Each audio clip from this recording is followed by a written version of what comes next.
আচ্ছা, তাহলে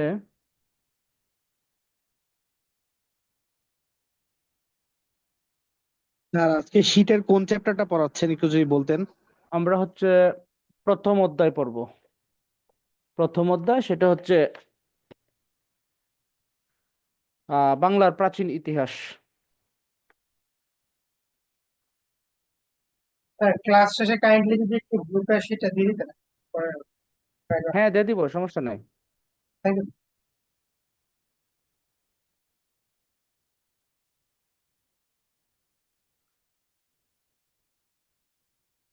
দিয়ে দিব, কোনো সমস্যা নাই।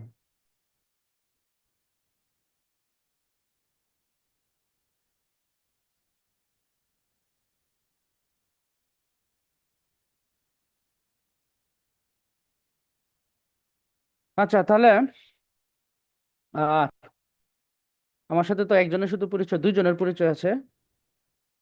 সমস্যা নাই, পরিচয় হয়ে যাবে ক্লাসে। আর আমরা আমরা হচ্ছে আজকে যে বিষয়টা পড়বো সেটা হচ্ছে, আমি আমি একটা মানে মানে সত্য কথা যেটা সেটা হচ্ছে, বাংলাদেশ বিষয়াবলী যে আমরা পড়বো সেটা হচ্ছে আহামরি কঠিন কিছু না। বা পড়াশোনার সময় মনে হইতে পারে যে অনেক কিছু কঠিন, এগুলো মনে থাকে কিনা, অনেক ইনফরমেশন, এগুলো মাথায় নিয়ে আর কিছু নাই। পড়ার জন্য পড়বো। দেখা যাবে যে আমরা যদি বেশি বেশি পড়ি, বেশি বেশি পড়লে দেখা যাবে যে অনেক সময় এমনিতে মনে থাকবে। যে মনে থাকে না, অনেক ইনফরমেশন এসে এত প্যারা নিয়ে আর কিছু নাই।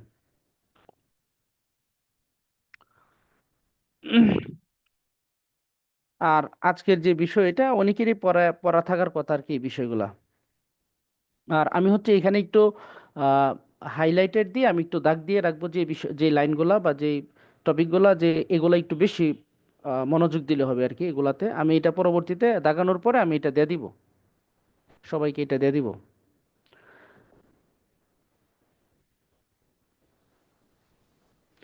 আচ্ছা, বঙ্গ একটি সুপ্রাচীন মানব বসতির স্থান বা জনপদ, যা 14 দশকে মুসলমান শাসনামলে পরিবর্তিত রূপে বাঙ্গালা হিসেবে পরিচিত হয়ে ওঠে। তারপরে হচ্ছে এটা বিভিন্ন ইতিহাস গ্রন্থে খ্রিস্টপূর্ব 3000 বছর আগে বঙ্গ নামক জনপদের উল্লেখ পাওয়া যায়। হ্যাঁ, বঙ্গ নামের জনপদের উল্লেখ পাওয়া যায় 3000 বছর পূর্বে। কোথায়? এই যে এই বইটাতে। আমার মূল বিষয় হচ্ছে এই বইটাতে সর্বপ্রথম বঙ্গ নামের উল্লেখ পাওয়া যায়। আচ্ছা, সর্বপ্রথম বাংলা শব্দটা পাওয়া যায় কোথায়? এখানে একটা লাইনের মধ্যে কয়েকটি ইনফরমেশন। সর্বপ্রথম বাংলা শব্দটা পাওয়া যায় আবুল ফজলের আইনি আকবরী গ্রন্থে। আবুল ফজল কে ছিলেন? সভা কবি কার? সম্রাট আকবরের। এখানে কয়েকটা ইনফরমেশন।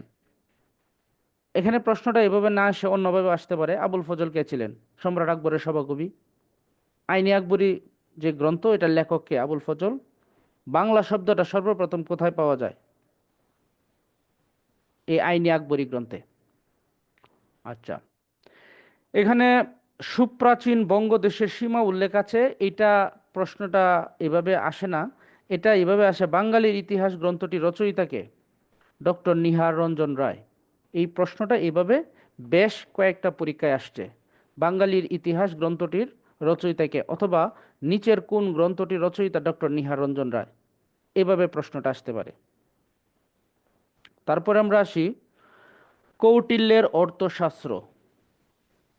এই বইটাতে বঙ্গ নামের উল্লেখ রয়েছে একটা সুপ্রাচীন ভৌগোলিক ইউনিট হিসেবে, এবং এখানে উল্লেখ রয়েছে যে এই অঞ্চলটিতে প্রচুর পরিমাণে উৎকৃষ্ট মানের সাদা ও নরম সুতি বস্ত্র উৎপন্ন হইত। কৌটিল্যের অর্থশাস্ত্রে এই অঞ্চলটাকে এইভাবে উপস্থাপন করছে যে এখানে খুব উন্নত মানের কাপড় তৈরি হয়, এইভাবে এটাতে এই অঞ্চলটাকে পরিচিত করানো হয়েছে। প্রাচীন যেসব গ্রন্থে বঙ্গদেশের নাম পাওয়া যায় সেটা হচ্ছে ঐতরেয় আরণ্যক, অর্থশাস্ত্র। এই দুইটা আসসালামু মনে আলাইকুম থাকলো। স্যার। ওয়ালাইকুম সালাম। ভালো আছেন স্যার? জি, ভালো। স্যার আপনি পড়াতেছেন যে ওই ইয়াটা তো শুনতেছে না স্যার। এই আমার স্লাইড কি শো করে না? না স্যার। হ্যাঁ হ্যাঁ, কি বলো? এটা এতক্ষণ কেউ বলে নাই না কেন? স্যার। এতক্ষণ কেউ বলে নাই কেন? এটা সম্ভবত নেটের কারণে। আচ্ছা, আমি আমি একটু অন্য ব্যবস্থা করি।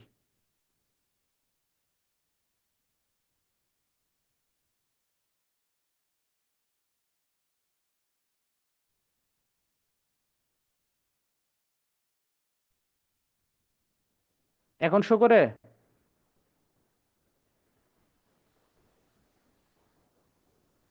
এখন শো করে?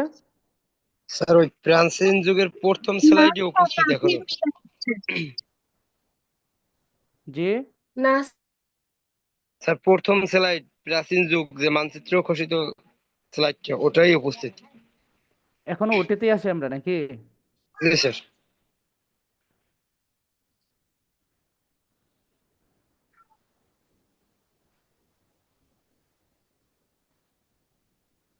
আচ্ছা, আমি নতুন করে আবার শেয়ার দিই।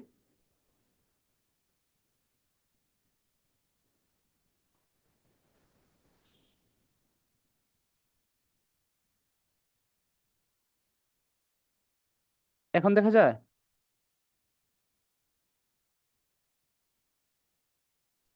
স্যার এখন তো নতুন করে আর কি প্রাচীন যুগের ওটাই আছে। চেঞ্জ হয় না? আমি তো পরিবর্তন স্লাইড তো চেঞ্জ করছি, চেঞ্জ হচ্ছে না?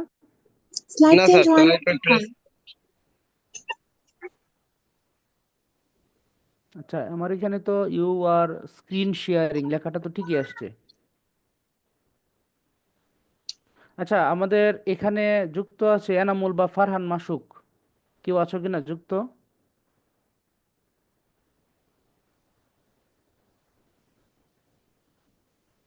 আহ, ওরাও তো কেউ নাই। তাহলে আমাকে দেখা যায় কি? জি স্যার। জি স্যার, দেখা যায়। কিন্তু স্লাইড শেয়ার হচ্ছে না, তাই না? স্লাইড শুধু প্রাচীন যুগের ওটাই আছে এখনো, মানচিত্র দেওয়া যেটা প্রথম। আমি কিন্তু বারবার চেঞ্জ করছি, কিন্তু চেঞ্জ হচ্ছে না। হ্যাঁ, try closing some appliance team low system resource may affect your audio quality.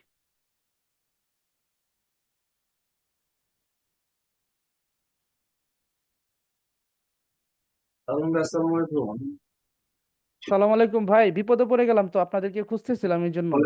এই জন্য আমি রেসপন্স করলাম, কি কিছু বলেন না। আচ্ছা আচ্ছা। এখন আমার এখান থেকে তো আমি স্লাইড শেয়ার করেছি আর কি, এবং আমার এখানে এই লেখাটা আসছে যে ইউ আর স্ক্রিন শেয়ারিং, আর পাশে আসছে স্টপ শেয়ার। তার মানে হচ্ছে আমার এখান থেকে শেয়ার আমি করেছি, এবং কিন্তু ওরা আপনাদের এখান থেকে মনে হয় শো করছে না আর কি। তো করছে তো, আমরা তো দেখতে পাচ্ছি। আপনি দেখতে পাচ্ছেন? হ্যাঁ হ্যাঁ, সব ঠিক আছে তো, কোনো সমস্যা নাই। আমি আমি আমি কিন্তু বারবার স্লাইড উপর নিচে নিচ্ছি, দেখা যাচ্ছে এগুলা? ও আমি না, চেঞ্জ এটা দেখা করতেছি। যাচ্ছে না। একটা স্লাইডে আটকে আছে। না না, আটকানোর কথা না, আমি তো ওই যে উপর নিচে নিচ্ছি, এই যে এখন পেজ 2 পেজ না না 3 তে আছি, পেজ 4। ইয়া পাওয়ার পয়েন্ট শোধেন না, পাওয়ার পয়েন্ট স্লাইড শোধেন না। ওই যে উপরে হুম। দেখেন আইকন আছে, স্লাইড শেয়ারের একটা আইকন আছে, নিচেও আছে। যে ডান পাশে জুম যেখানে, তার বাম পাশে দেখেন।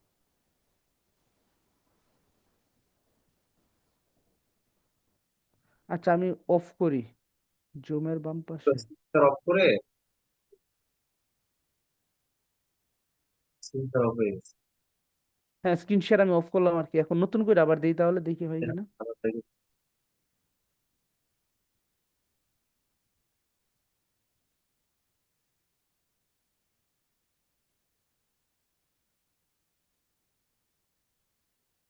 একটা, হ্যাঁ, পিডিএফ ফাইল দেখতে পাচ্ছি। স্ক্রল করেন দেখি নিচে নামে কিনা। হ্যাঁ, নিচে নামতেছে। এখন হচ্ছে? হ্যাঁ, এখন নিচে নামতেছে। আচ্ছা আচ্ছা আচ্ছা, ঠিক আছে ঠিক আছে, তাহলে এখন হবে। পাওয়ার পয়েন্টে দেখেন না, পাওয়ার পয়েন্টে ঝামেলা, অ্যাপসে ঝামেলা থাকতে পারে। স্ক্রিনশট কি কি ছিল, হয়তো করে পাওয়ার পয়েন্টে ক্লিক করেন দেখি।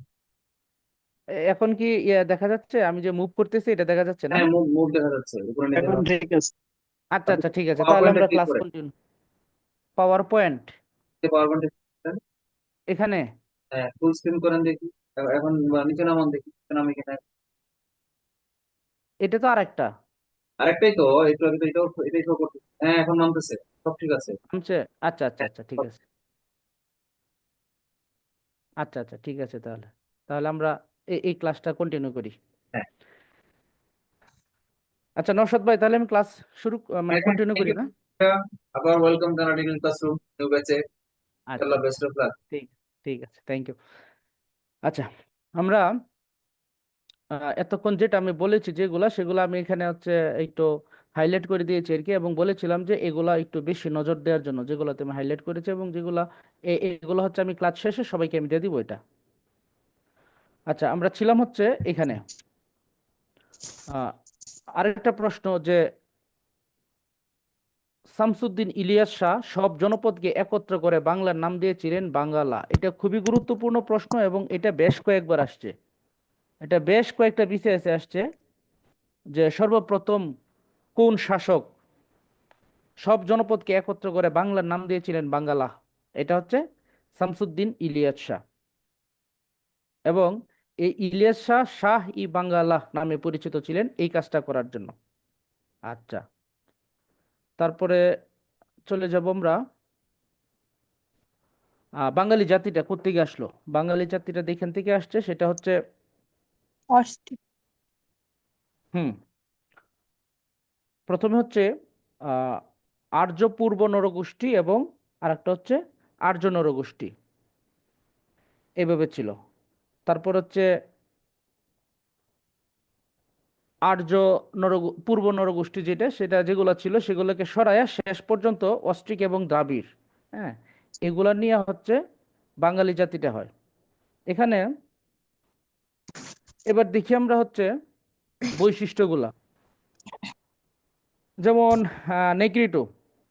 নেগ্রিটোটা আমরা মনে রাখতে এইভাবে নিগ্রো দিয়া, আমরা নিগ্রোরা তো কেমন আমরা দেখি, ওয়েস্ট ইন্ডিজের প্লেয়ার দেখলে, নাইজেরিয়া, কেনিয়া, এই প্লেয়ারগুলো দেখলেই বা মানুষগুলা দেখলেই কিন্তু আমরা বুঝতে পারি যে আসলে নেগ্রিটো কেমন ছিল। এরা হচ্ছে কালো, সুঠাম দেহ। বাংলাদেশে এখন আমরা যাদেরকে দেখি তাদের মধ্যে ওই যে সাঁওতাল, সাঁওতাল সম্পর্কে আরেকটা প্রশ্ন আসবে যে সমতলে বসবাসকারী, সমতলে বসবাসকারী আদিবাসী বা উপজাতি কোনটা? সমতলে বসবাসকারী আদিবাসী বা উপজাতি কোনটা? এটা হবে কিন্তু এই সাঁওতাল। তাহলে ভোলি, সাঁওতাল, মুন্ডা এগুলো হচ্ছে নেগ্রিটো বা নিগ্রো যে জাতি সেটার অন্তর্ভুক্ত। আচ্ছা,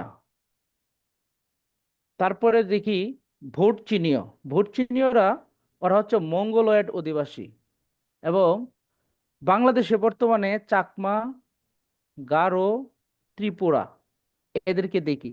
এদের বৈশিষ্ট্যটা কি? এদের বৈশিষ্ট্যটা হচ্ছে চাকমাদেরকে দেখলেই তো আমরা চিনি, ফর্সা, চুল থাকবে একবারে দাঁড়ানো অবস্থা, নাক থাকবে খর্বাকার, এবং চোখ থাকবে মাংসল, মানে ছোট ছোট চোখ, এবং চোখ থাকবে মাংসের ভিতরে এরকম। এরা ফর্সা, চুল সোজা, নাক হচ্ছে চ্যাপ্টা, চোখ মাংসল। চীন চীন ও তিব্বত থেকে এদের আগমন ঘটেছিল।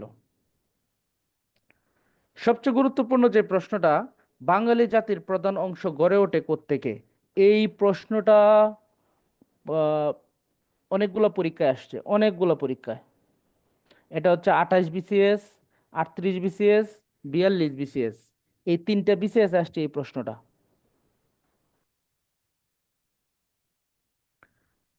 বাঙালি জাতির প্রধান অংশ গড়ে ওঠে কোন গোষ্ঠী থেকে, কোন নরগোষ্ঠী থেকে? অস্ট্রিক। এটা তিনটা বিসিএস আসছে। আবার প্রশ্ন যদি আসে বাংলার আদিবাসী, আদিবাসী বা আদি জনগণ বা আদি আহ, গোষ্ঠী কোনটা? অস্ট্রিক হবে এটার উত্তর। তারপরে এবার আসি আর্য নরগোষ্ঠী। আর্য নরগোষ্ঠী এরা কোত্থেকে আসছে? ইউরাল পর্বতের দক্ষিণ কিরগিজ অঞ্চল বা তৃণভূমি অঞ্চল, অথবা পোল্যান্ড থেকে।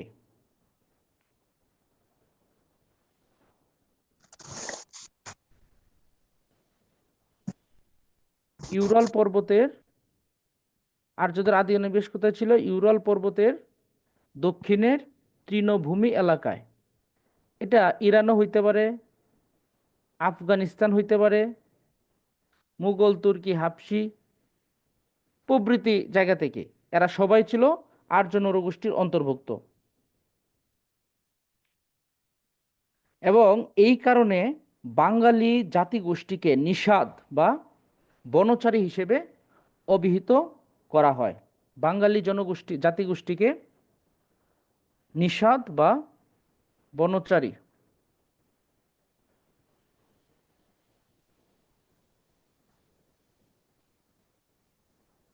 Chat to everyone.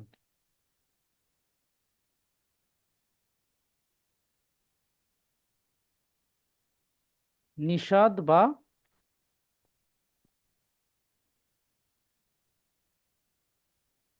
বনচারী, হ্যাঁ, নিষাদ বা বনচারী হিসেবে অভিহিত করা হয়। আচ্ছা,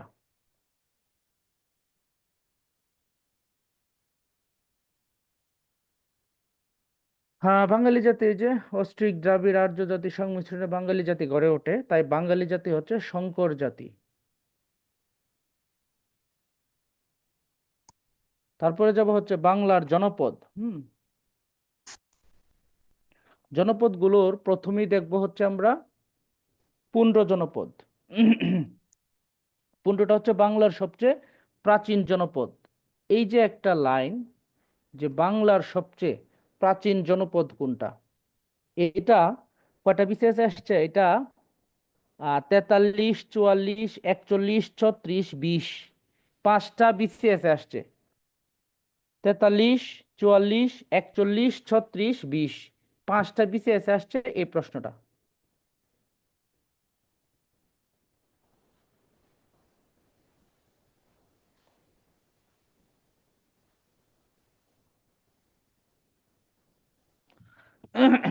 আচ্ছা, পরে আসি, এটার অন্তর্ভুক্ত এলাকা কোনটা ছিল? বৃহত্তর বগুড়া, রাজশাহী, রংপুর, দিনাজপুর অঞ্চল। এটা রাজধানী ছিল পুন্ড্রনগর।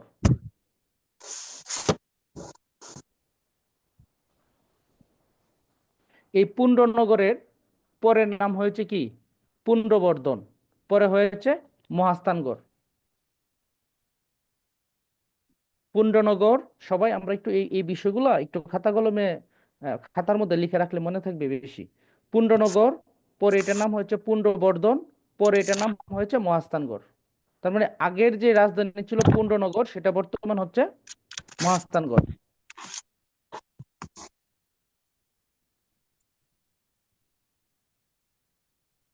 দেখা যাচ্ছে পুন্ড্র?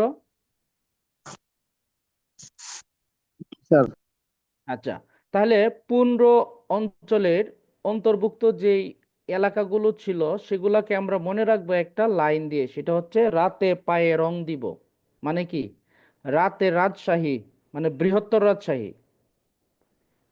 রাতে বৃহত্তর রাজশাহী, পাতে পাবনা, সিরাজগঞ্জ, পাবনা, সিরাজগঞ্জ, রংতে রংপুর, দিতে দিনাজপুর, বতে বগুড়া, সাথে পঞ্চগড়, জয়পুরহাট, এগুলা থাকবে।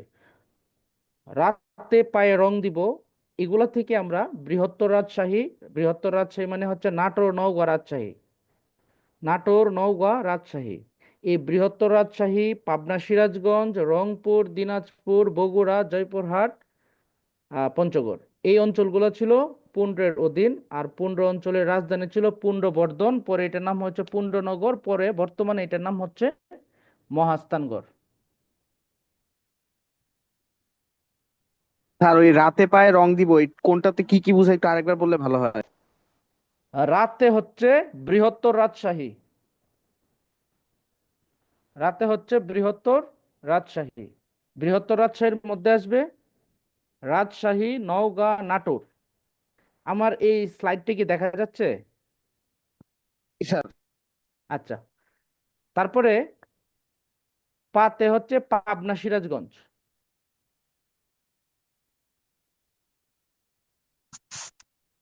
রংতে হচ্ছে রংপুর, দিতে দিনাজপুর, বতে বগুড়া,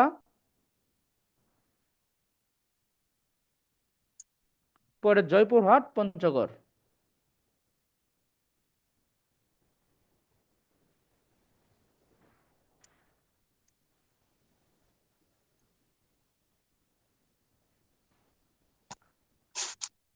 আচ্ছা,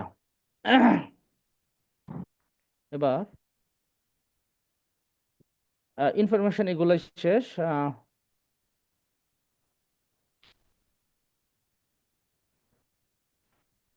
এখানে একটু এটা মনে রাখা যায় যে সম্রাট অশোকের সময়ের পাথরের চাকতিতে খোদাই করা শিলালিপি কোথায় পাওয়া গিয়েছে, এই প্রশ্নটা যদি আসে এটা হবে মহাস্থানগড়ে। তারপরে আসি বঙ্গ। বঙ্গ হচ্ছে আয়তনে বৃহত্তম ও প্রথম, হ্যাঁ, বঙ্গ হচ্ছে আয়তনে বৃহত্তম এবং প্রথম স্বাধীন জনপদ।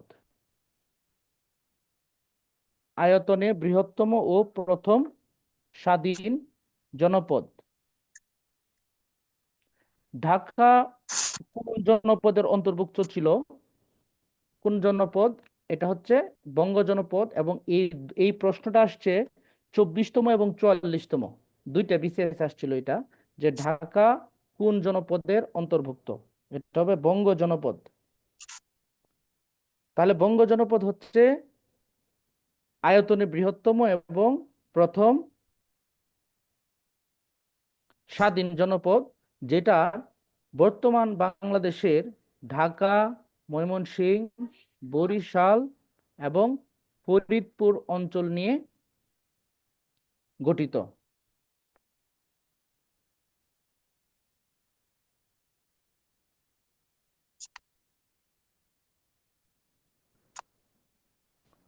বর্তমান বাংলাদেশের ঢাকা, ময়মনসিংহ, বরিশাল ও ফরিদপুর অঞ্চল নিয়ে গঠিত। আচ্ছা,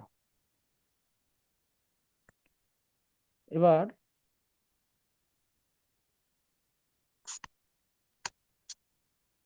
এটা রাজধানী ছিল কোথায়? বিক্রমপুর। এই বঙ্গের রাজধানী ছিল বিক্রমপুর। বৃহত্তর কুষ্টিয়া, বৃহত্তর কুষ্টিয়া অর্থাৎ মেহেরপুর, চুয়াডাঙ্গা, এটা কোন জনপদের অন্তর্ভুক্ত ছিল? যদি প্রশ্ন আসে এরকম, বৃহত্তর কুষ্টিয়া, মেহেরপুর, চুয়াডাঙ্গা কোন জনপদের অন্তর্ভুক্ত ছিল, এটা প্রথমত হবে গৌর। যদি গৌর অপশনে না থাকে তখন হচ্ছে বঙ্গ দিতে হবে।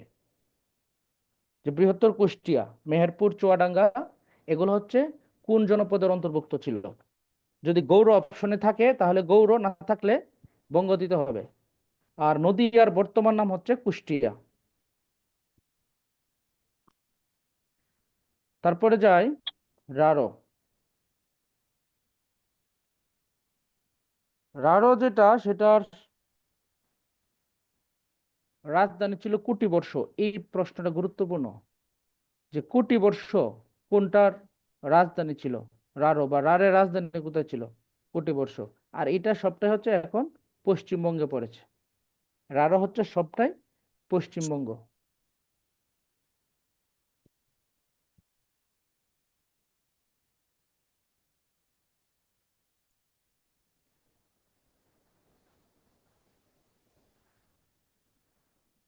তারপরে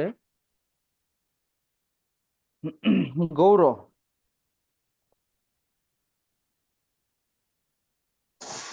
গৌর হচ্ছে, গৌড়ের রাজধানী হচ্ছে কর্ণ সুবর্ণ, যেটা বর্তমানে মুর্শিদাবাদ জেলার অন্তর্ভুক্ত। গৌড়ের অন্তর্ভুক্ত অঞ্চল কোনটা কোনটা ছিল? চাঁপাইনবাবগঞ্জ, মুর্শিদাবাদ, মালদহ, নদিয়া। এই নদিয়াটা বর্তমানে হচ্ছে বাংলাদেশ ভারত দুইটা দেশ মিলিয়ে পড়েছে। আচ্ছা, এই যে আমরা গৌড় যদি দেখি, গৌড়ের যে অঞ্চলগুলা সেগুলো মনে রাখবো কিভাবে? এই একটা লাইন দ্বারা, চাপা মামুন নদীতে, দেখা যাচ্ছে? জি স্যার। চাপা মামুন নদীতে।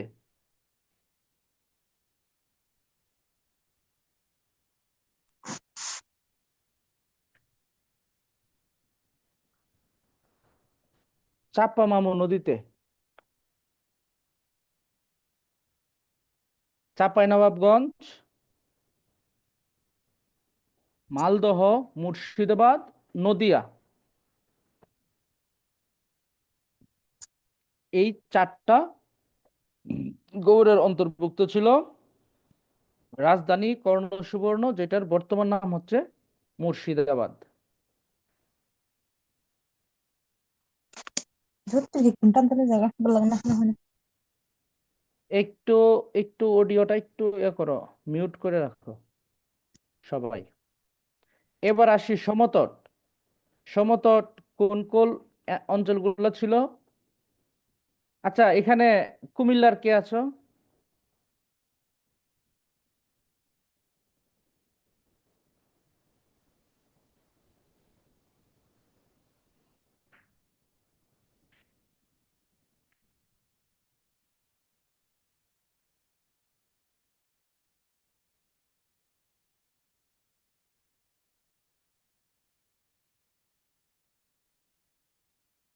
কুমিল্লার কেউ নাই? নোয়াখালী কেউ নাই? চাঁদপুর কেউ নাই? ফেনী, কুমিল্লা, নোয়াখালী, ফেনী, চাঁদপুর, ব্রাহ্মণবাড়িয়া, লক্ষ্মীপুর। ব্রাহ্মণবাড়িয়া আছে। বাড়ি কোথায়? Sir Brahmanbaria sir. নাম কি? তাহমিনা আক্তার? জি স্যার। আচ্ছা, এখন কিছু কথা বলবো যেগুলো শুধু পড়াশোনার জন্যই কাজে লাগবে, এগুলো আমরা ব্যক্তিগত বা আঞ্চলিক হিসেবে না নিই। হ্যাঁ, জি স্যার। যেমন সমতট মানে হচ্ছে, আমরা যদি এইভাবে মনে রাখি যে সবাই সমান, কোন দিক দিয়ে?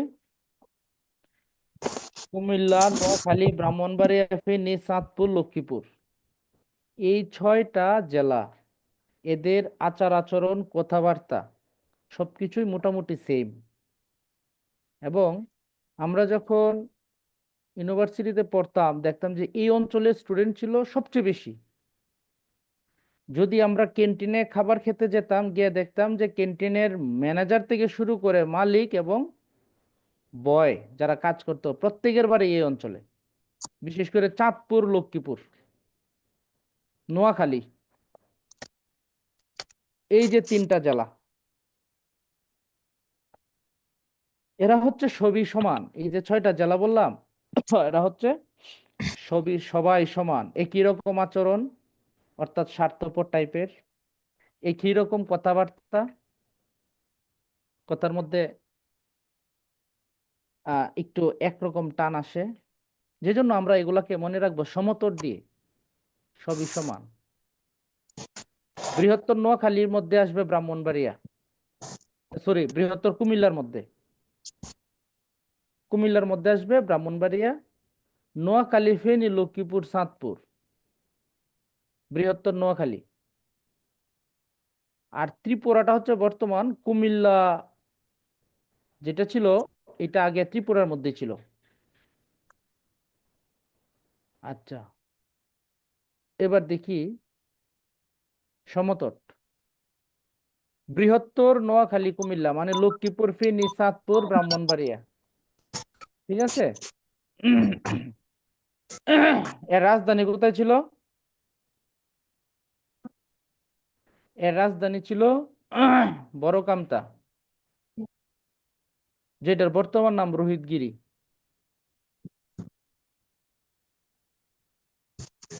এখানে সন্ধান পাওয়া গিয়েছিল ময়নামতির শালবন বিহারের। 7ম শতকে হিউয়েন সাং, চীনা পরিব্রাজক, তিনি ভ্রমণে এসেছিলেন এই সমতটে।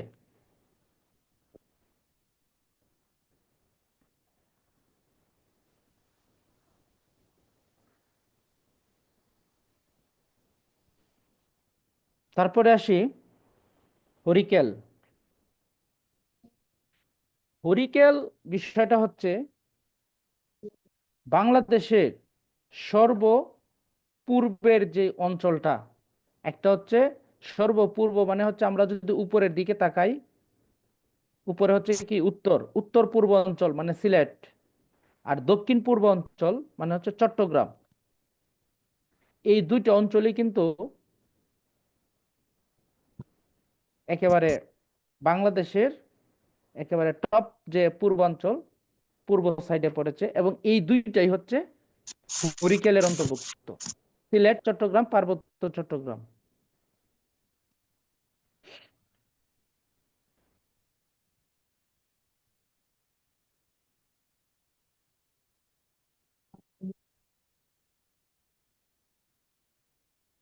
রাজধানী কোথায়?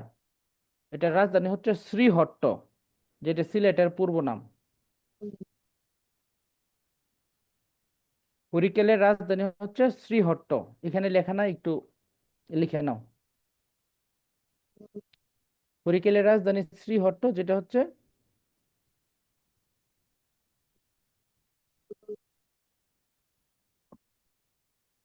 হরিকেলের রাজধানী শ্রীহট্ট, সিলেটের পূর্ব নাম।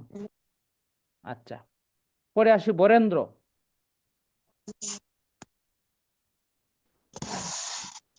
বরেন্দ্রটা কোথায়? ওই যে বরেন্দ্র আর হচ্ছে গৌড়, বরেন্দ্র, গৌড়, পুন্ড্র। দেখো, পুন্ড্র কোথায়? রাজশাহী। গৌড় কোথায়? চাঁপাইনবাবগঞ্জ। বরেন্দ্র কোথায়? রাজশাহী, বগুড়া, দিনাজপুর, এগুলার কিছু অংশ। অর্থাৎ ওই উত্তর অঞ্চলকে কেন্দ্র করেই কিন্তু এই তিনোটাই, বরেন্দ্র, গৌড়, পুন্ড্র, তিনোটা হচ্ছে উত্তরবঙ্গটাকে কেন্দ্র করে।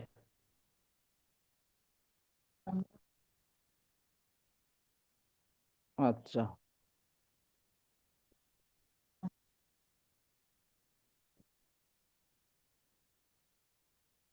তারপরে আসি, ওই তো বরেন্দ্র, এগুলাই।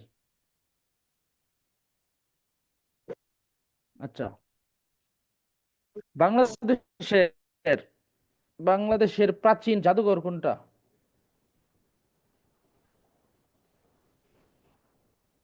বরেন্দ্র বাংলাদেশ জাদুঘর নাকি? বরেন্দ্র জাদুঘর কত সালে?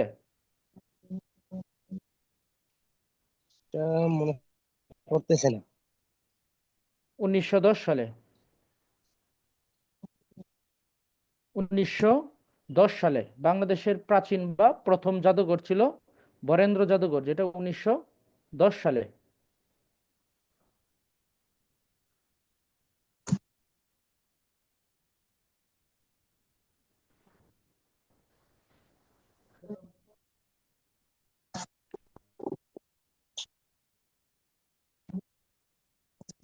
বাংলাদেশের প্রাচীন জাদুঘর কোনটা? বরেন্দ্র জাদুঘর। বরেন্দ্র কত সালে? 1910 সালে।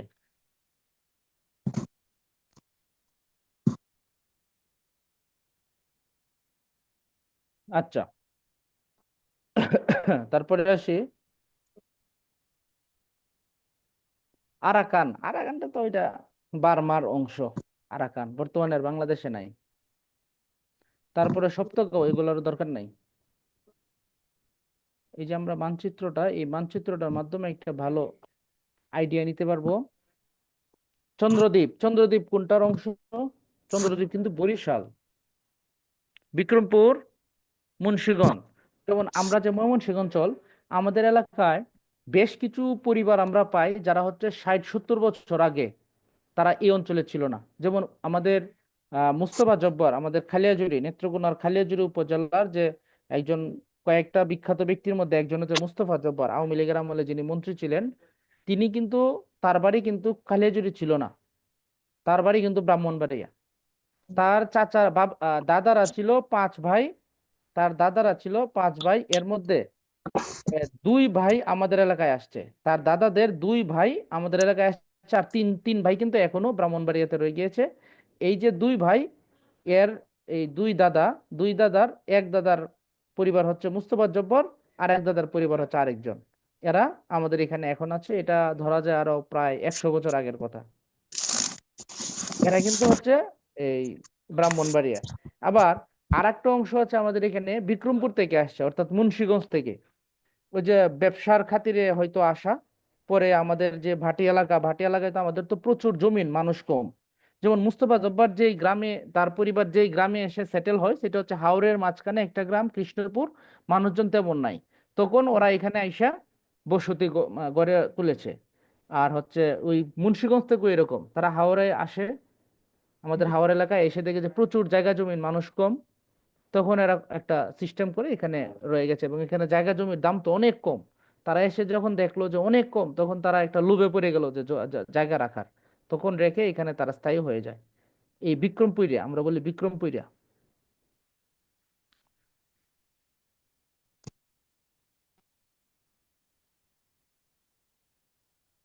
এবার আসি আহ, ভারতীয় উপমহাদেশ ও বাংলা ভ্রমণকারী উল্লেখযোগ্য পরিব্রাজক।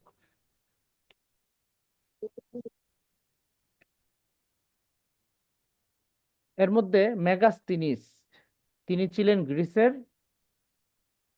তিনি এসেছিলেন হচ্ছে চন্দ্রগুপ্ত মৌর্যের শাসনামলে। তিনি একটা গ্রন্থ রচনা করেছেন, সেটা হচ্ছে ইন্ডিকা।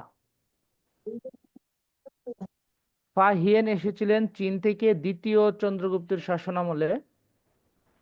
আচ্ছা, হিউয়েন সাং চীন থেকে আসছিলেন।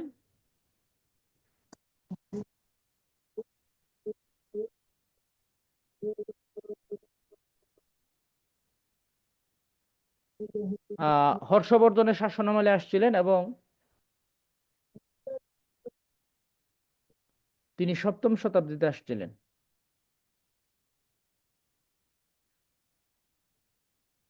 তারপরে আসি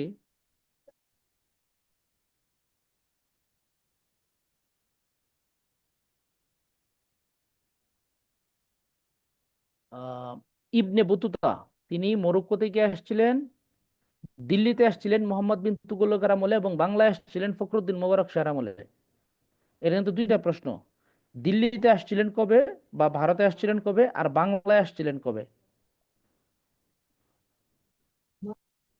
বাংলাকে, বাংলাদেশকে দুজক ই পুর নিয়ামত বা ধন সম্পদ পূর্ণ নরক বলে অভিহিত করেছিলেন ইবনে বতুতা। এর কারণটা ছিল বাংলার অর্থনীতি সমৃদ্ধ হলেও আবহাওয়া ছিল প্রচন্ড গরম এবং ভ্যাপসা। এই যে ধন সম্পদপূর্ণ নরক বলেছেন, এটা বলেছেন তার কিতাবুল রেহালা নামক একটা গ্রন্থ আছে, এই কিতাবুল রেহালাতে তিনি বলেছেন।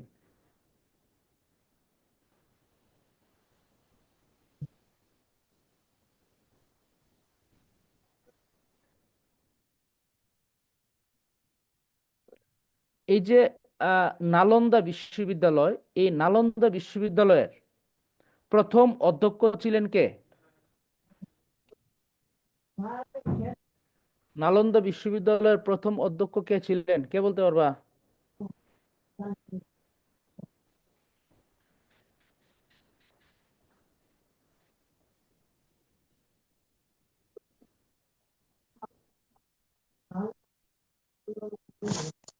বলতে পারবা না? শিলভদ্র। নালন্দা বিশ্ববিদ্যালয়ের প্রথম অধ্যক্ষ ছিলেন শিলভদ্র।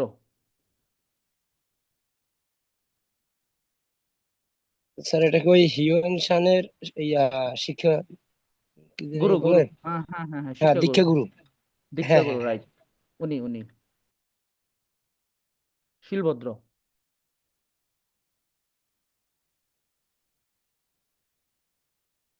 আচ্ছা, তারপরে আমরা যাই প্রাচীন বাংলার শাসন আমল।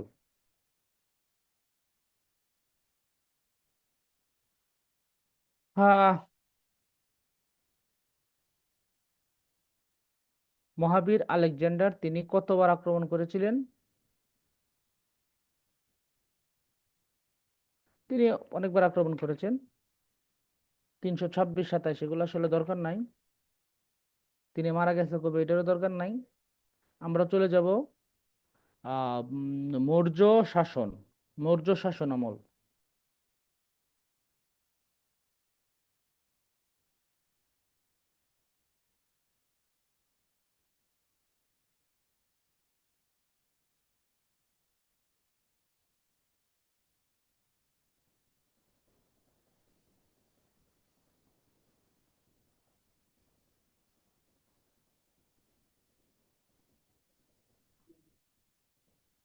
আমার এখানে দেখি নিজস্ব স্লাইড বানানো আছে কিনা।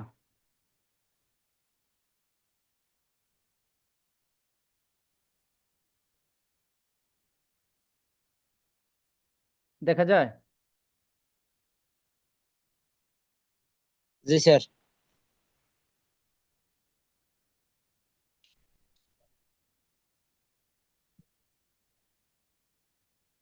হুম, প্রাচীন যুগ 321 বিসি থেকে 1204 এডি, মধ্যযুগ 1204 থেকে 1757, আধুনিক যুগ 1757 থেকে বর্তমান পর্যন্ত।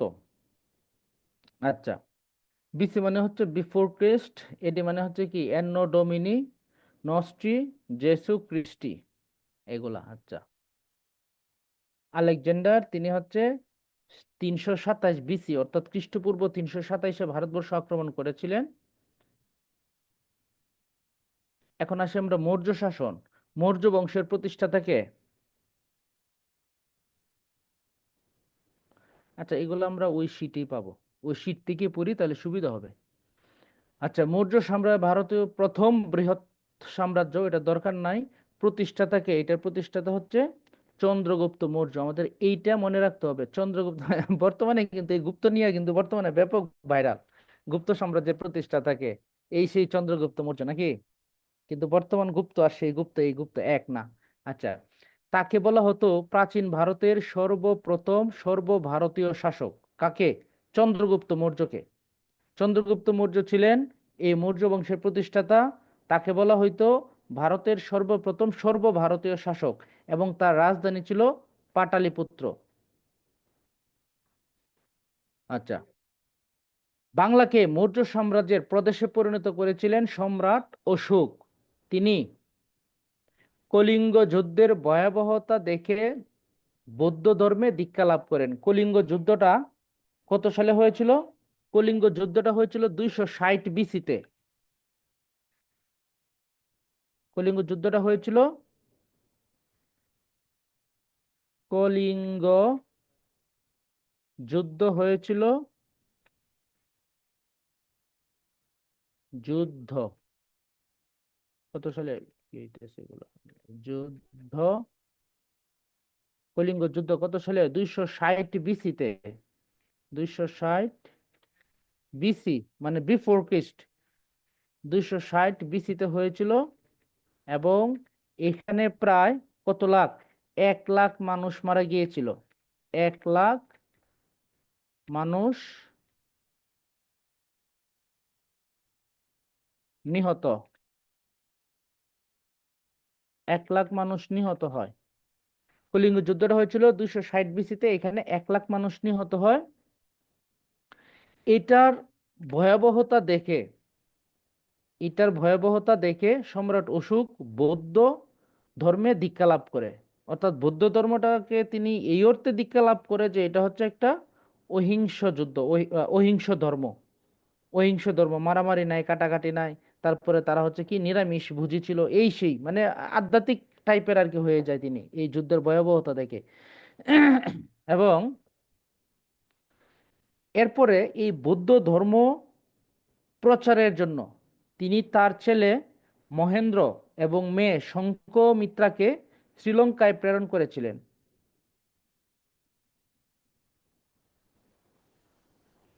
ধর্ম প্রচারের জন্য, বৌদ্ধ ধর্ম প্রচারের জন্য ছেলে, ছেলের নাম ছিল মহেন্দ্র, মহেন্দ্র, আর মেয়ে মেয়ে শঙ্কমিত্রা।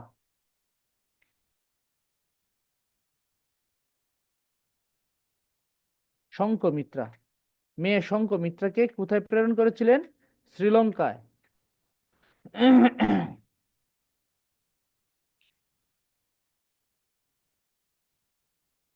বানান ঠিক হয় নাই। শ্রীলঙ্কায় প্রেরণ করেছিলেন তার বৌদ্ধ ধর্ম প্রচারের জন্য। আচ্ছা, তাকে বলা হইতো বৌদ্ধ ধর্মের কনস্ট্যান্টাইন। বৌদ্ধ ধর্মের কনস্ট্যান্টাইন বলা হইতো তাকে। তার প্রাদেশিক রাজধানী ছিল পুণ্ডনগর। এই চন্দ্রগুপ্ত মৌর্যের, যে মৌর্য বংশের প্রতিষ্ঠাতা, এই চন্দ্রগুপ্ত মৌর্যের প্রধানমন্ত্রী ছিলেন চাণক্য। চাণক্যের আরেকটা নাম হচ্ছে কৌটিল্য। তার আরেকটা নাম হচ্ছে বিষ্ণুগুপ্ত। ঠিক আছে? আমরা যেটাকে বলি যে কৌটিল্যের অর্থশাস্ত্র, কৌটিল্যের একটা বই আছে যেটার নাম হচ্ছে অর্থশাস্ত্র। এই অর্থশাস্ত্র বইয়ের যে রাইটার কৌটিল্য, তার আরেকটা নাম হচ্ছে চাণক্য, তার আরেকটা নাম হচ্ছে বিষ্ণুগুপ্ত। তার তাকে বলা হয় ভারতের মেকিয়াভেলি। চাণক্যকে বলা হয় কি? ভারতের মেকিয়াভেলি।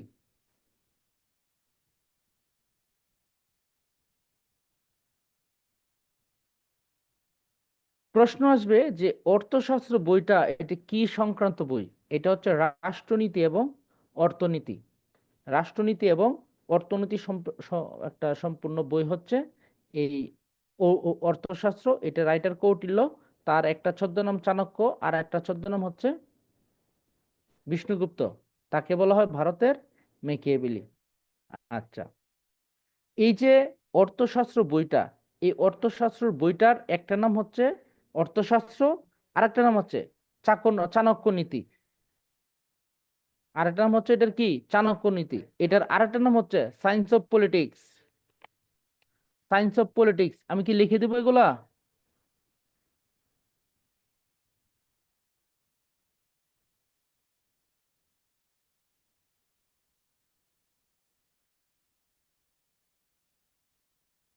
চাণক্য বা কৌটিল্য। চাণক্য বা কৌটিল্য বা বিষ্ণুগুপ্ত। বিষ্ণু বিষ্ণুগুপ্ত। হ্যাঁ, এগুলো হচ্ছে তার ছদ্মনাম। তার যে বইটা অর্থশাস্ত্র,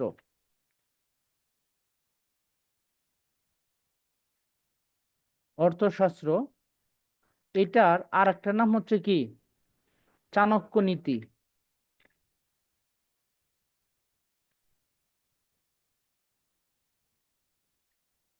চাণক্য নীতি আর একটা নাম হচ্ছে কি? Science of politics.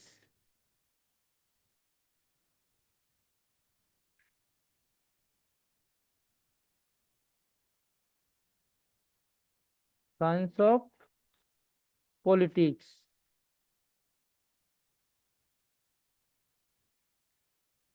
Science of politics. Sir Chanakya বা কৌটিল্য বা বিষ্ণুগুপ্ত তার ছদ্মনাম। অর্থশাস্ত্র বা চাণক্য নীতি বা সায়েন্স অফ পলিটিক্স তার গ্রন্থটার নাম। এটা, স্যার হ্যাঁ হ্যাঁ হ্যাঁ বলো। স্যার ওই চাণক্যকে ভারতের কি যেন একটু বলা হতো ভারতের মেকিয়াভেলি। আমি লিখে দিই এখানে, হ্যাঁ, নাকি? ভারতের, আচ্ছা ঠিক আছে। তাহলে ভারতের মেকিয়াভেলি। ভারতের বানান কিন্তু ঠিক নাই, বানান ঠিক করে নিও। আমার তারা হুড়ো করে লিখতে গিয়ে আমি তো খুব ভালো যে লিখি বিষয়টা এরকম না। মেকিয়াভেলি, হ্যাঁ।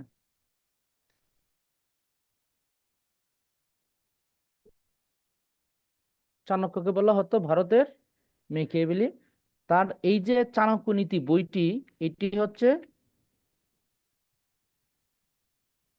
বইটি 15টি খণ্ডে বিভক্ত।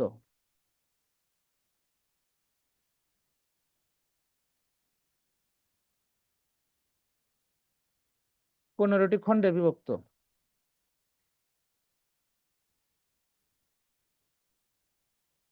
বইটি 15টি খণ্ডে বিভক্ত। হ্যাঁ,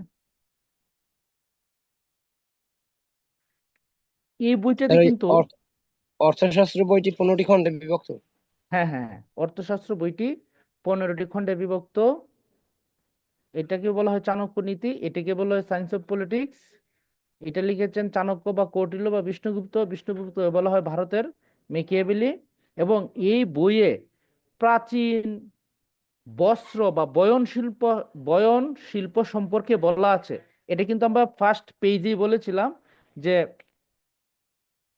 পেজে বলেছিলাম যে কৌটিল্যর অর্থশাস্ত্র বইটাতে একটা লাইন উল্লেখ আছে যে এই এলাকাটাতে সুন্দর, নরম এবং সাদা মানের, ভালো মানের কাপড় পাওয়া যায়। এই অর্থে এই অঞ্চলটাকে তিনি তার অর্থশাস্ত্র বইয়ে বলেছিলেন। তার মানে এই বইয়ে যে এই অঞ্চলটাতে যে ভালো মানের কাপড় পাওয়া যায়, এটা কোথায় বলা আছে? এটা কিন্তু চাণক্য নীতিতে বলা আছে, বা সায়েন্স অফ পলিটিক্স গ্রন্থে বলা আছে, বা অর্থশাস্ত্র গ্রন্থে বলা আছে যে এই অঞ্চলটাতে ভালো মানের কাপড় পাওয়া যায়। তার মানে বয়ন শিল্প, বাংলার বয়ন শিল্প সম্পর্কে বলা আছে কোন বইয়ে? প্রথম বলা ছিল এই অর্থশাস্ত্র বইয়ে।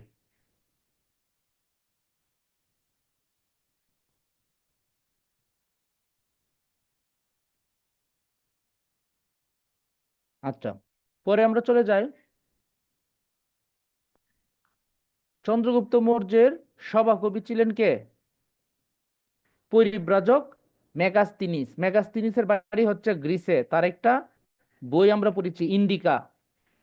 আমরা কিন্তু একটু আগে পড়েছি যে এই মেগাস্তিনিস একটা বই লিখেছেন। বইটার নাম হচ্ছে, আমরা একটু সামনে পিছনে যদি যাই, এই যে এখানে মেগাস্তিনিস বাড়ি গ্রিস, তিনি একটা বই লিখেছেন ইন্ডিকা। এই মেগাস্তিনিস কে? মেগাস্তিনিস হচ্ছে এই চন্দ্রগুপ্ত মৌর্যের সভাকবি। আচ্ছা, এবার আমরা চলে যাই গুপ্ত শাসন।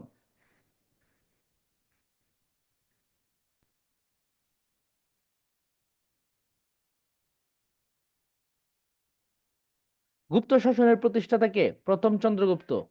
আর মৌর্য শাসনের প্রতিষ্ঠাতা কে? চন্দ্রগুপ্ত মৌর্য।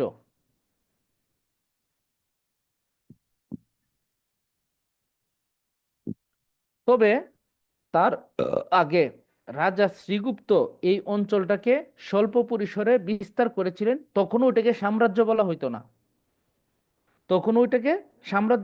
না, চেষ্টা করেছিলেন শ্রীগুপ্ত এটাকে একটা সাম্রাজ্যর আকৃতি দেওয়ার জন্য, কিন্তু দিতে পারে নাই। এটা সাম্রাজ্যের আকৃতি দিয়েছে হচ্ছে প্রথম চন্দ্রগুপ্ত। গুপ্ত সাম্রাজ্যের রাজধানী ছিল পাটালিপুত্র। গুপ্তদের ধর্ম ছিল সনাতন হিন্দু। গুপ্ত এবং সেন, এটা এখনই লিখে রাখো, গুপ্ত এবং সেন তাদের ধর্ম ছিল হিন্দু বা সনাতন। আর পালদের ধর্ম ছিল বৌদ্ধ। পালরা ছিল বৌদ্ধ ধর্মাবলম্বী। আর গুপ্ত এবং সেন এরা ছিল সনাতন বা হিন্দু ধর্মাবলম্বী।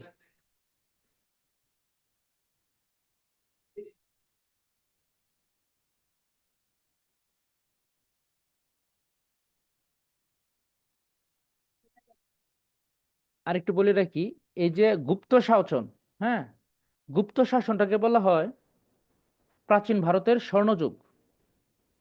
গুপ্তটাকে বলা হয় প্রাচীন ভারতের স্বর্ণযুগ।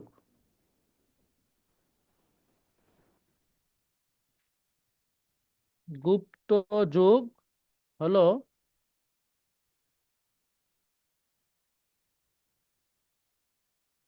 প্রাচীন ভারতের স্বর্ণযুগ। প্রাচীন ভারতের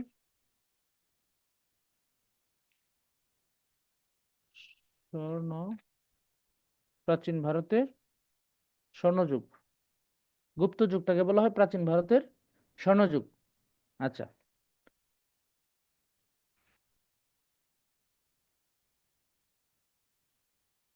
উম এটার পাটালিপুত্র, এবং এরা ছিল সংস্কৃত বা সনাতন বা হিন্দু ধর্মাবলম্বী। আচ্ছা, মহাকবি কালিদাস বিখ্যাত সব ব্যক্তি, মহাকবি কালিদাস, বিজ্ঞানী আর্যভট্ট, ওনাদের আবির্ভাব ঘটেছিল এই গুপ্ত শাসন আমলে। মহাকবি কালিদাসের কিন্তু একটা গ্রন্থ আছে, নাম কি?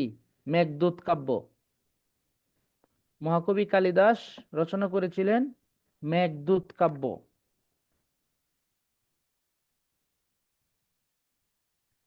মহাকবি কালিদাস রচনা করেছিলেন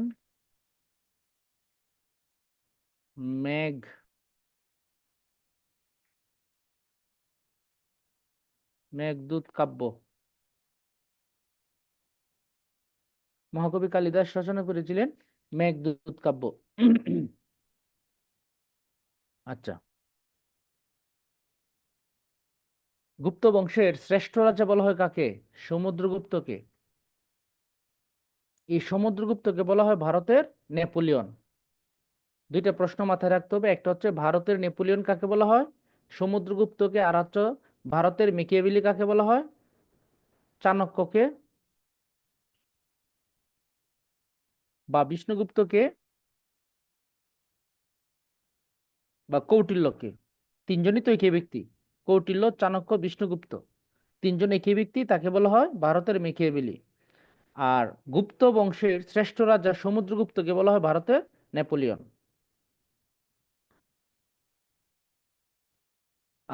চীনা পরিব্রাজক ফাহিয়ান ভারতবর্ষে এসেছিলেন দ্বিতীয় চন্দ্রগুপ্তের শাসন আমলে।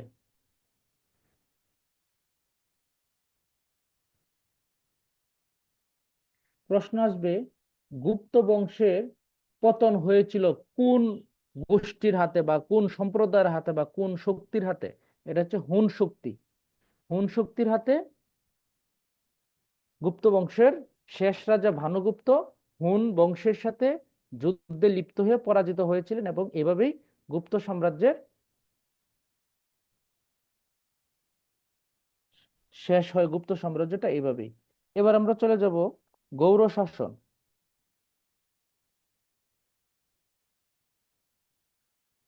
গুপ্ত সাম্রাজ্যের অধিভুক্ত গৌড় রাজ্যকে স্বাধীন করেছিলেন নরপতি শশাঙ্ক 606 খ্রিস্টাব্দে।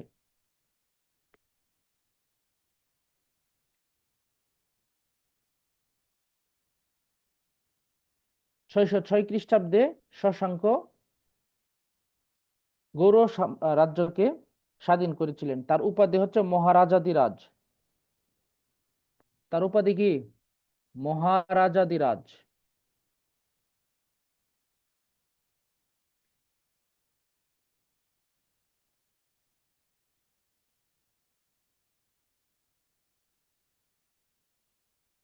শশাঙ্কের উপাধি মহারাজাধিরাজ।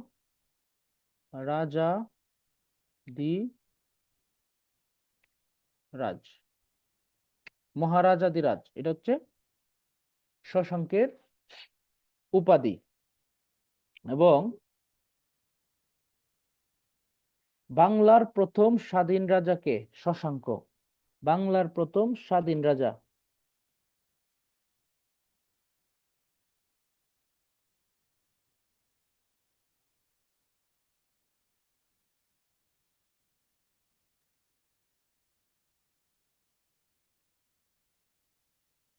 বাংলার প্রথম স্বাধীন রাজা হচ্ছে শশাঙ্ক।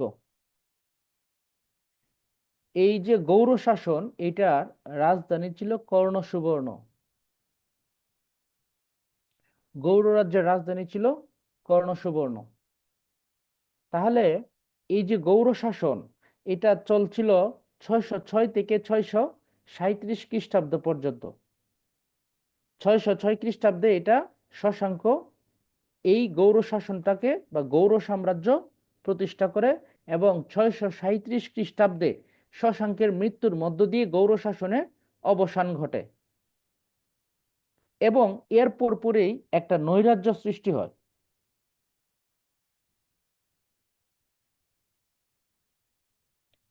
তার মৃত্যুর মধ্য দিয়ে একটা নৈরাজ্য সৃষ্টি হয়, যেটা হচ্ছে মাৎসন্যায়, যেটা চলেছিল 637 থেকে 750 সাল পর্যন্ত, প্রায় 150 বছর।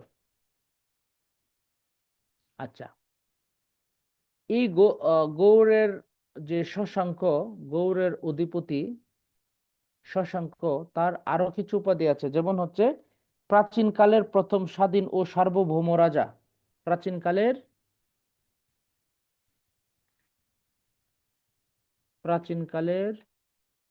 প্রথম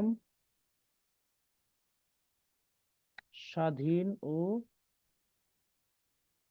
সার্বভৌম সার্বভৌম রাজা কে? শশাঙ্ক। আচ্ছা, আরেকটা উপাধি হচ্ছে অবিভক্ত বাংলার প্রথম রাজা।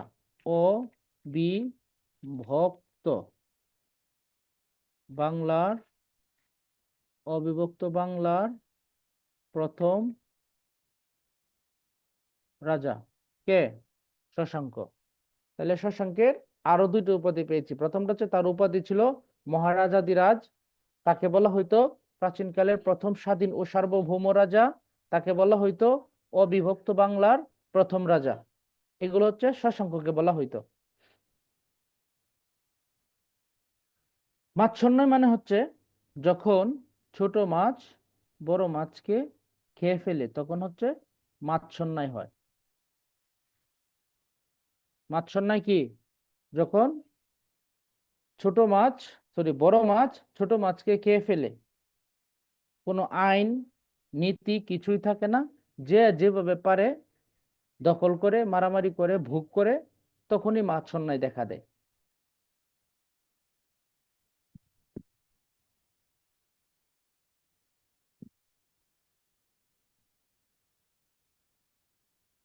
আচ্ছা, যদি প্রশ্ন আসে মাৎসন্যায় কোন শতাব্দীতে ঘটেছিল? সপ্তম অষ্টম শতাব্দী। মাৎসন্যায় হয়েছিল সপ্তম অষ্টম শতাব্দীতে। এবার আসি পাল বংশ। পাল বংশের ধর্ম কি ছিল?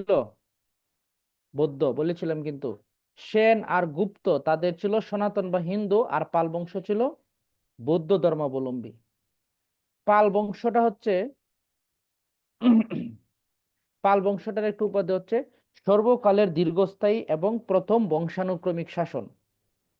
সর্বকালের দীর্ঘস্থায়ী এবং প্রথম বংশানুক্রমিক শাসন হচ্ছে পাল শাসন।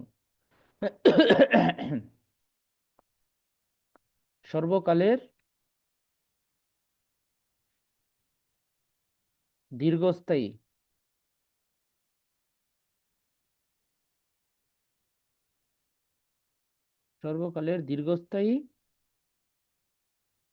ও প্রথম বংশানুক্রমিক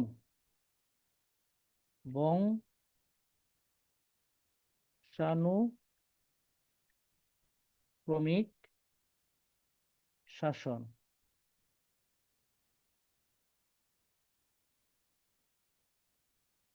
সর্বকালের দীর্ঘস্থায়ী ও প্রথম বংশানুক্রমিক শাসন হচ্ছে পাল শাসন। পালরা শাসন করেছে প্রায় 400 বছর। প্রায় 400 বছর তারা শাসন করে। কত থেকে কত? 756 থেকে 1161। এই সময়টাতে প্রায় 400 বছর পালদের শাসন আমল ছিল। পাল বংশের প্রতিষ্ঠাতা হচ্ছে গোপাল, সর্বশ্রেষ্ঠ রাজা হচ্ছে ধর্মপাল, আর সর্বশেষ রাজাকে মদন পাল। পালদের ধর্ম ছিল বৌদ্ধ ধর্ম। নওগাঁর পাহাড়পুরের সোমপুর বিহার নির্মাণ করেছিলেন কে? ধর্মপাল, যে শ্রেষ্ঠ রাজা। পাল বংশের শ্রেষ্ঠ রাজা ধর্মপাল পাহাড়পুরের সোমপুর বিহার নির্মাণ করেছিলেন।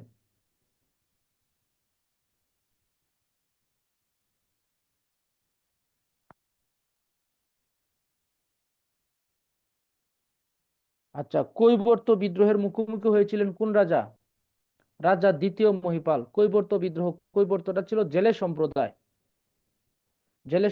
ছিল, এদেরকে কৈবর্ত বলা হইতো। ওরা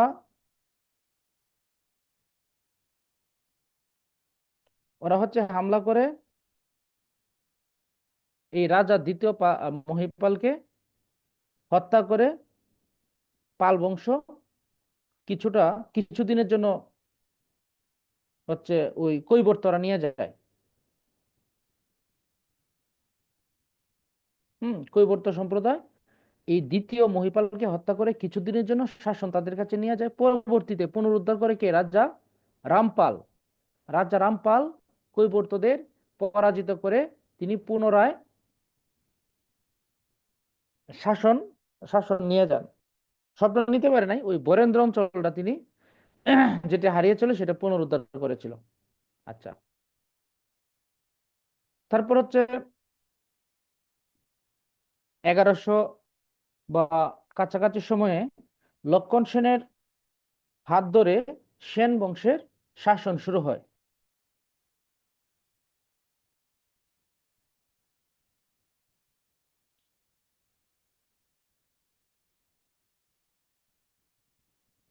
প্রশ্ন আসবে, সর্বপ্রথম সমগ্র বাংলায় নিরঙ্কুশ শাসন প্রতিষ্ঠা করতে পেরেছিলেন কারা? সেনরা। সর্বপ্রথম সমগ্র বাংলায় নিরঙ্কুশ শাসন প্রতিষ্ঠা করতে পেরেছিলেন সেনরা বা সেন শাসন আমল। প্রতিষ্ঠাতা কে? বিজয় সেন।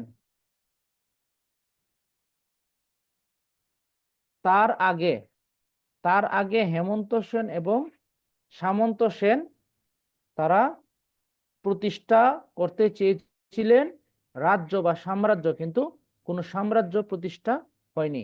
আমি সেন বংশের 5 জন রাজার নাম লিখে দিই। শাহ হে বি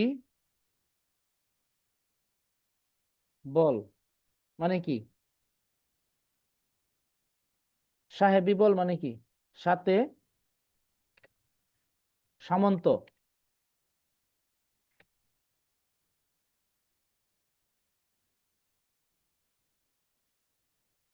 হেমন্ত, বিজয়, বল্লাল, লক্ষণ,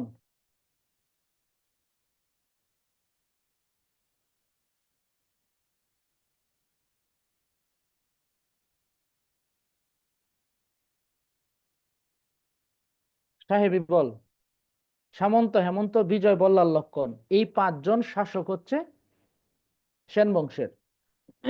আমরা মনে রাখবো সাহেবি বল,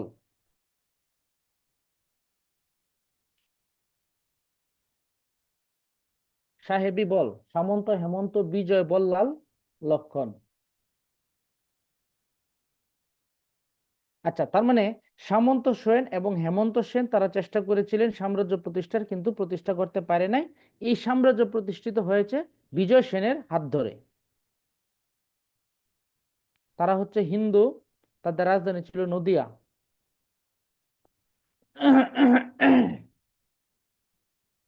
রাজা বল্লাল সেন তিনি প্রবর্তন করেছিলেন কৌলিন্য প্রথা। কৌলিন্য প্রথা মানে কি? শুধুমাত্র সম্ভ্রান্ত গোষ্ঠীর সামাজিক অনুষ্ঠানে তিনি অংশগ্রহণ করবেন, বা যারা হচ্ছে সম্ভ্রান্ত বংশের আছে তারা সম্ভ্রান্ত বংশের অনুষ্ঠানে অংশগ্রহণ করবেন। এই যে একটা প্রথা, এটা কৌলিন্য প্রথা, এটা চালু করেছিলেন বল্লাল সেন।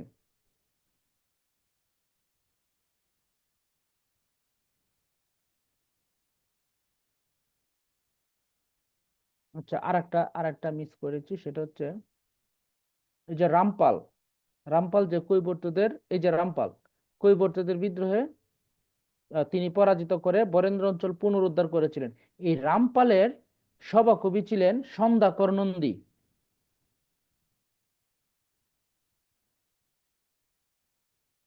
রামপালের রাজা, পাল রাজা লিখি, পাল রাজা, পাল রাজা রামপালের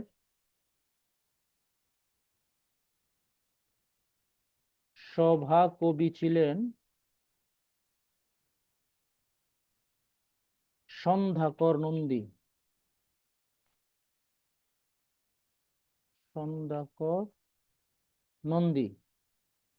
এই সন্ধ্যাকর নন্দী রচনা করেছিলেন রামচরিত, একটা গ্রন্থ, রামচরিত।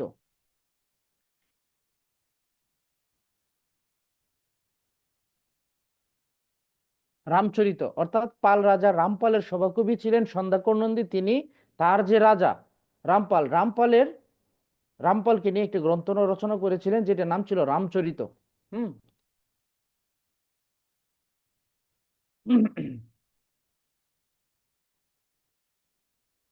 আচ্ছা, এবার আসি সেন বংশ। সেন বংশ তো পড়লামই।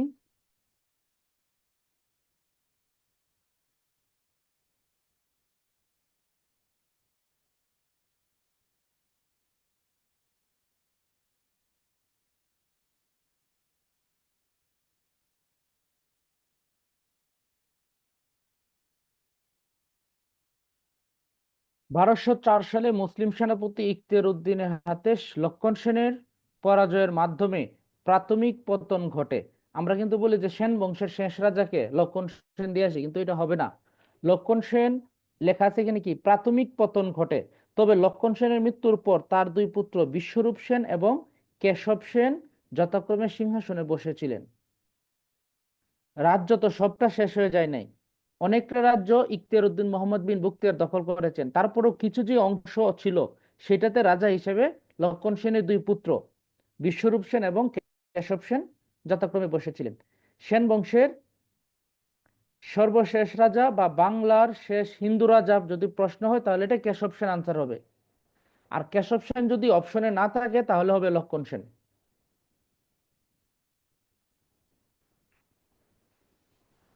আচ্ছা, এগুলো আমরা পড়াইছি, এগুলো একটু দেখতে হবে। হ্যাঁ, এখানে মিস করার কিছু নাই, সবগুলো একটু দেখতে হবে।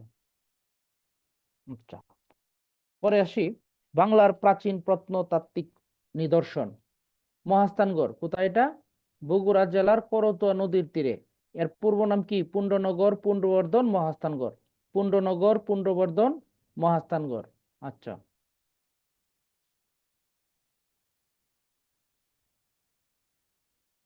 এটার প্রতিষ্ঠাতা হচ্ছে মৌর্য বংশ।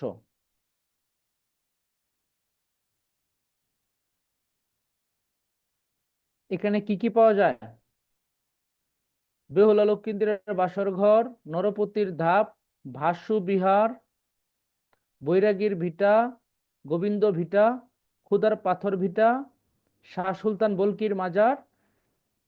এখান থেকে প্রশ্ন আসবে, শাহ সুলতান বলকির মাজার কোথায় অবস্থিত? মহাস্থানগড়ে। খুদার পাথর ভিটা কোথায় অবস্থিত? মহাস্থানগড়ে। গোবিন্দ ভিটা কোথায়? বৈরাগীর ভিটা কোথায়? ভাসু বিহার কোথায়? বেহুলা লক্ষ্মীন্দরের বাসরঘর কোথায়? এটা সবগুলো হচ্ছে মহাস্থানগড়ে। এবার আসি সোমপুর বিহার। এটা কোথায় অবস্থিত? এটা হচ্ছে বা শ্রেষ্ঠ পাল রাজা ধর্মপাল, পাল রাজবংশের শ্রেষ্ঠ রাজা ধর্মপাল অষ্টম শতকের শেষ দিকে এটা নির্মাণ করেছিলেন। এটা হচ্ছে নওগাঁ জেলার বদলগাছি উপজেলার পাহাড়পুর গ্রামে। এখানে কি আছে? অতীশ দীপঙ্কর।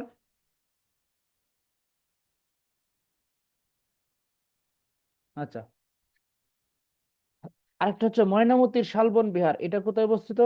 এটা হচ্ছে কুমিল্লা শহরের এখানে লালমাই এলাকায়। এখানে ওয়ার সিমেট্রি রয়েছে, যেটা হচ্ছে দ্বিতীয় বিশ্বযুদ্ধের নিহতদের সমাধি।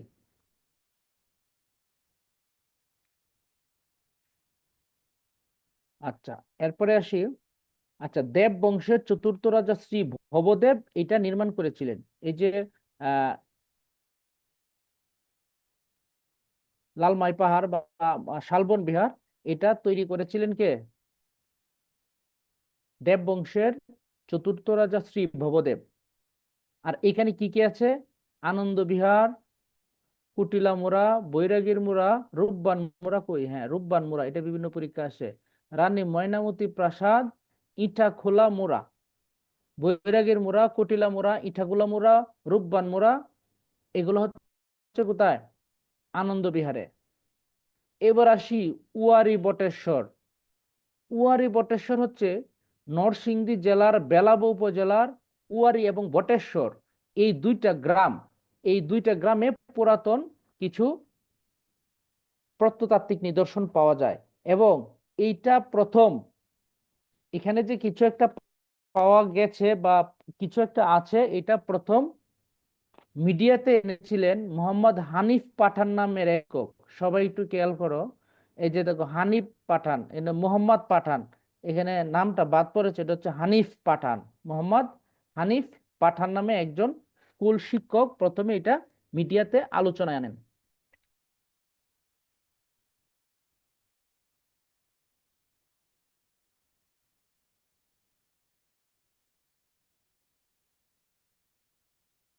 মোহাম্মদ হানিফ পাঠান নামের একজন স্কুল শিক্ষক, তিনি এটা প্রথমে আলোচনা আনেন যে এখানে একটি কিছু আছে। এখানে কি কি পাওয়া গেছে? অনেক কিছু। এবার আসি পানামনগর। পানামনগর হচ্ছে নারায়ণগঞ্জের সোনারগাঁওয়ে অবস্থিত। মুঘল ও সুলতানি আমলের অনেক কিছু এখানে পাওয়া যায়, বিশেষ করে লাল ইটের প্রাচীন বসতগৃহ। এখানে আমি 2-3 বার গিয়েছি, হয়তো যতবারই যাই এখানে এটার ভিতরে ঢুকলে মনে হয় কি যে আমি বাংলাদেশে নাই, হয়তো ফ্রান্স, স্পেন, হ্যাঁ, ইউরোপের এরকম কোন একটা দেশের মধ্যে আমি এসে পড়েছি। এত সুন্দর, এত ভালো লাগে। এখানে সবারই যাওয়া উচিত, বা সবাই গিয়েছো হয়তো। এবার আসি সীতাকোট বিহার। এটা কোথায়? এটা হচ্ছে দিনাজপুর প্রাচীন বৌদ্ধ বিহার। তারপরে হচ্ছে বিক্রমপুরের বৌদ্ধ বিহার। এটা হচ্ছে মুন্সিগঞ্জ জেলার বিক্রমপুরের বজ্রযোগিনী নাটেশ্বর এলাকায় অবস্থিত। এই যে বজ্রযোগিনী গ্রাম, এই গ্রামটা কি? এটা হচ্ছে অতীশ দীপঙ্করের জন্মস্থান। মহাপণ্ডিত বৌদ্ধ পণ্ডিত অতীশ দীপঙ্কর তিনি জন্মগ্রহণ করেছিলেন এই বজ্রযোগিনী গ্রামে। আচ্ছা, আদম শাহীর মাজার, ইন্দ্রাকপুর দুর্গ, এগুলো কোথায় অবস্থিত? এগুলো হচ্ছে মুন্সিগঞ্জ জেলার বিক্রমপুরের বজ্রযোগিনীতে আদম শাহীর মাজার এবং ইন্দ্রাকপুর দুর্গ। মহামুনি বিহার কোথায় অবস্থিত? চট্টগ্রাম রাউজান। আনন্দ বিহার ময়নামতি কুমিল্লা। জগদ্দল বিহার, হলুদ বিহার, ভাসু বিহার, সীমা বুদ্ধ বিহার কলাপাড়া পটুয়াখালী, সীমা বিহার রামু কক্সবাজার। এখানে একটু যদি আমরা দেখি, ভাসু বিহার বগুড়াতে, সোমপুর বিহার নওগাঁ, জগদ্দল বিহার নওগাঁ, হলুদ বিহার নওগাঁ, সীতাকোট বিহার দিনাজপুর, বিক্রমপুর বিহার মুন্সিগঞ্জ, পণ্ডিত বিহার চট্টগ্রাম, মহামুনি বিহার রাউজান, রাজবন বিহার কাপ্তাই হ্রদ রাঙ্গামাটি, সীমা বুদ্ধ বিহার কলাপাড়া পটুয়াখালী, সীমা বিহার রামু কক্সবাজার, ভিটাগড় পঞ্চগড় আনন্দ বিহার।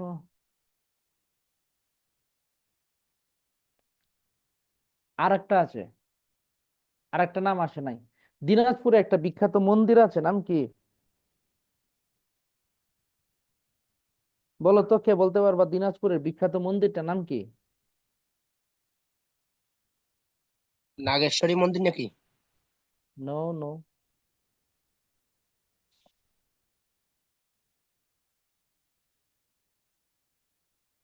দিনাজপুরের মন্দির কান্তজির, ঠিক আছে? কান্তজির মন্দির নাম শুনো নাই? জি স্যার, একটু কনফিউশন কান্তজির ছিলাম। মন্দির, হ্যাঁ।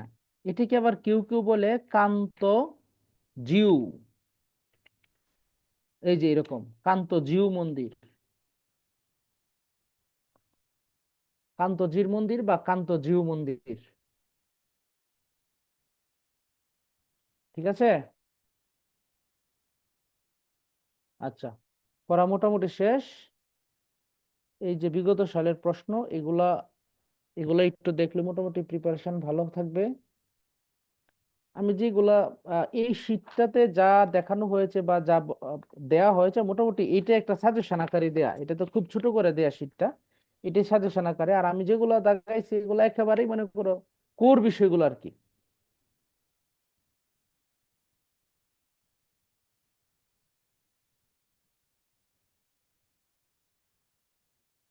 ঠিক আছে, কারো কোনো প্রশ্ন না থাকলে এখানেই শেষ করব।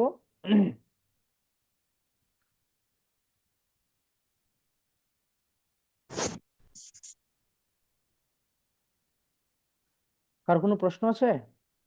না থাকলে শেষ করব। আর হচ্ছে আমি যেগুলো দাগাই দিলাম আর কি, এই শীটটা আমি দিয়ে দিব, তোমরা কালেক্ট করে নিও, হ্যাঁ, গ্রুপ থেকে। আমি হচ্ছে ওই এনামুল বা ফারহান মাসুদ বা শহীদুল ইসলাম নওশাদ ভাইয়ের কাছে দিয়ে দিব, এখান থেকে তোমাদেরকে গ্রুপে এটা ডেলিভারি দেওয়া হবে, সমস্যা নাই। তাহলে ভালো থেকো সবাই নাকি? জি স্যার, আসসালামু আলাইকুম, ঠিক ভালো আছে, থাকবেন। জি ভালো থেকো, জি ওয়ালাইকুম সালাম।